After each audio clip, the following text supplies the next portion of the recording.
யெகோவா ஈரே, நாங்கள் உம்மை ஸ்தோத்தரிக்கிறோம்.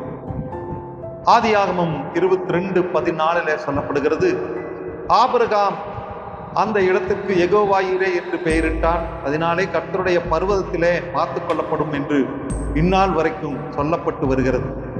ஆபிரகாமுக்கு துக்கமும் சோகமும் உண்டு. எந்த ஒரு நபருக்கும் தன்னுடைய பிள்ளையை பலி செலுத்த வேண்டும் என்று சொன்னால் ஒரு பக்கம் துக்கம் இருக்கும். ஆனால் அந்த ஆபிரகாம் துக்கமோ சோகமோ இல்லாதபடி தேவன் சொன்ன இடம் மோரியா மலை, ஈசாக்கை பலியிட வேண்டும், தேவனுடைய கட்டளை, தயங்காமல் போகிறார். ஏன் என்றால் பர்வதத்தில் பார்த்து கொள்ளப்படும் என்கிற விசுவாச வார்த்தையும் அவருக்கு இருக்கிறது. மனிதன் வேதனை தேவனுக்கு முன்பாக, ஆபிரகாமுக்கு இருக்கிற வேதனை தேவனுக்கு கண்டிப்பாகவே தெரியும்.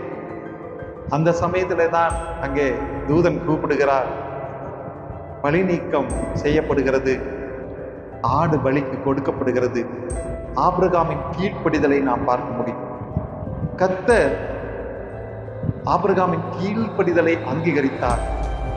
ஆபிரகாமை பாராட்டி கனம் பண்ணினார். நாமும் கனம் பெற்றவர்களாய், கீழ்ப்படுகிறவர்களாய், அங்கீகரிக்கப்படுகிறவர்களாய் மாற வேண்டும் என்று சொன்னால் எல்லா காரியத்தையும் தேவன் பர்வதத்திலே பார்த்துக் கொள்வார் என்கிற அந்த யெகோவா ஈரை சார்ந்திருக்கும். கர்த்தர் நம்மை ஆசீர்வதிப்பாராக. ஆமென், ஆமென்.